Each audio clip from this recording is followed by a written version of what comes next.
All right, welcome back to the deep dive. Today we're diving into something that I think a lot of us consider a pretty straightforward good thing, solar and wind energy. I mean, they're often presented as kind of the heroes of the fight against climate change, right? Yeah, for sure. When you look at the big picture of global warming and carbon emissions, they definitely seem like, the obvious solution. Clean, green energy from the sun and the wind, what's not to like? Exactly. But that's where this deep dive gets interesting. The stuff you sent me for today is raising some really thought-provoking questions about whether it's quite that simple, especially when you start looking at the local on-the-ground level. Right, like how green are these technologies really when you zoom in and consider their impact on specific locations? Okay, so let's start with solar farms. One thing that really jumped out at me was this concept of solar heat islands. Yeah. It almost seems counterintuitive, right? You're using the sun's energy for clean power, but it could be making things hotter in the immediate area. Yeah, it is a bit of a head scratcher at first. The thing is, solar panels don't convert every single bit of sunlight they receive into electricity. A good chunk of that sunlight ends up getting absorbed as heat. It's kind of like, when you wear a dark shirt on a sunny day, it gets way hotter than if you were wearing something lighter. I see. So large solar farms are basically like giant dark shirts spread out across the landscape. Exactly. And the source we're looking at points out this thing called albedo. It's basically a measure of how much sunlight a surface reflects back. So natural landscapes like a forest or grassland, they tend to have a higher albedo, meaning they reflect more sunlight back into space. But those dark solar panels, they have a much lower albedo, so they absorb way more of that sunlight as heat. Ah, okay. So you're changing the albedo of a large area when you build the solar farm. Hmm. And that's a big part of what creates this solar heat island effect. Right. It's like you're essentially creating a localized hotspot. Fascinating. Yeah. Okay, so let's move on to wind farms. The text suggests they can actually mess with local wind patterns. How does that work? Well, think about how wind turbines generate electricity. They're pulling kinetic energy, the energy of motion, out of the wind to spin those blades. And when you have a whole farm of these turbines clustered together, they're essentially slowing down the wind in that area and changing how it flows.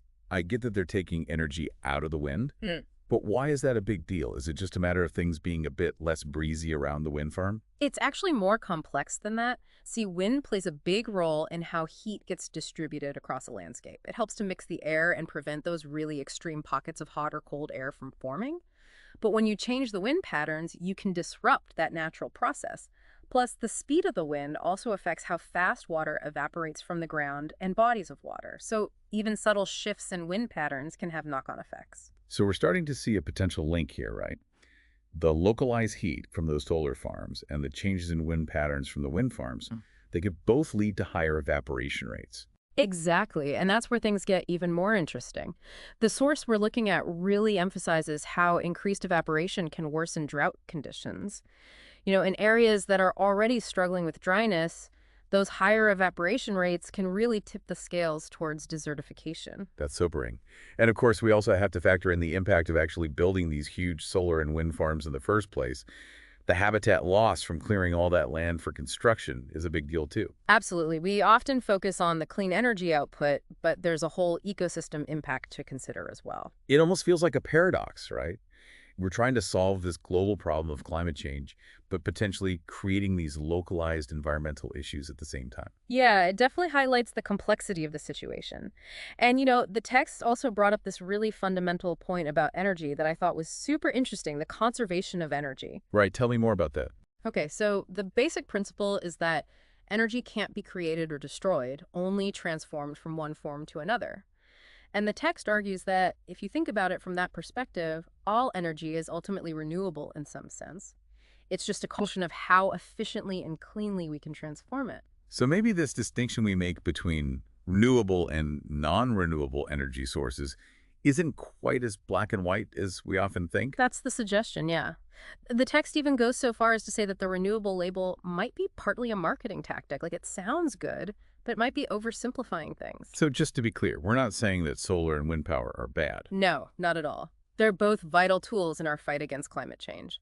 But it's important to acknowledge that even the most well-intentioned technologies can have unintended consequences, especially when we're talking about large-scale deployment. Right, so the main takeaway here is that we need to consider the full picture, the global and the local. Absolutely. And the author leaves us with this really powerful question. If we're aiming for truly clean energy, does our current model of mass production and consumption really align with that goal? That's a big one. All right, so let's do a quick recap for everyone listening. We started by talking about how those large solar farms can create these localized heating effects, those solar heat islands, because of the way they absorb heat and change the albedo of the landscape. Right. Then we moved on to wind farms and how they can actually disrupt the natural wind patterns in an area. And that can impact everything from heat distribution to evaporation rates. And we talked about how those localized changes, both the increased heat and the altered wind patterns, can actually worsen drought conditions and even contribute to desertification. Plus, we can't forget about the habitat loss that often comes with building these large-scale energy projects. Right. And to top it all off, we explored this idea that from a purely scientific perspective, the line between renewable and non-renewable energy might be a lot blurrier than we tend to think. Yeah, I think that's a key point. So, for everyone listening, this deep dive leaves us with a lot to chew on. Like, how should we be evaluating the true environmental costs and benefits of these large-scale green energy projects? And are there smarter ways to do it, maybe on a smaller scale or integrated more thoughtfully into the landscape, to minimize some of these localized concerns? These are big questions. Definitely something to keep thinking about as we move towards a cleaner energy future. Thanks for diving deep with us today. Thanks for having me. It was great to explore this with you.